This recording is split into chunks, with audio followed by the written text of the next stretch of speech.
આપનો આભાર હું કઈ રીતે વ્યક્ત કરું? અશ્વિનભાઈ, મારે આખા સમાજ સમક્ષ કેવું છે, અમે પેઢીઓથી કેટલી પેઢીઓ થઈ એ યાદ નથી, પણ અમારી માને જયારે અમારે બોલાવવાની હોય ને,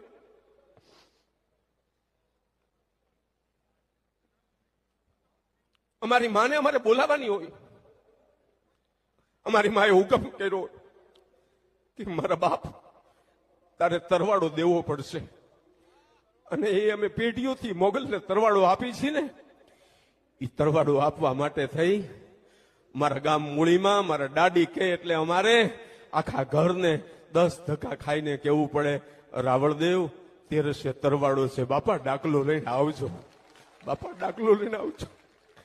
અમે તો કાયમ તમને બોલાવ્યા છે.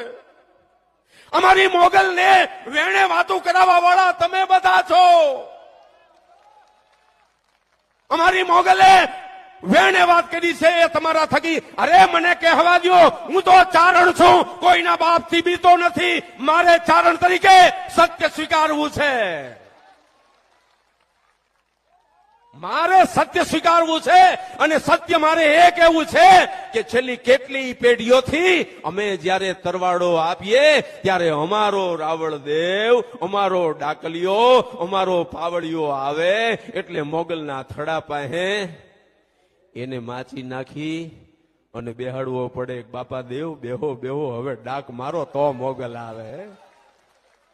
પણ આજ મારે આખા રાવળદેવ સમાજ સમક્ષ ચારણ તરીકે મારે સત્ય પ્રગટ કરવું છે કે મોગલની કેવડી મોટી કૃપા, આ જોગણીની કેવડી મોટી કૃપા કે પેઢીઓથી અમે તરવાડાના ટાણે તમારા હાટું માચી મૂકી હતી. તો આજ મારી જોગણીએ હુકમ કરીને કીધું, ચારણ બાકી કોઈ ન રાખવું હો, તે કાયમ અહીંયા માચીયું મૂકી અને અમારા રાવળદેવને બેહાડીને ડાકલિયાને બોલાવ્યો તો, પાવડિયાને બોલાવ્યો તો. પણ આજ મારે એ કહેવું છે, હું તમારો ઋણી છું. અમે તમારા માટે એક જણો બે એવી માચી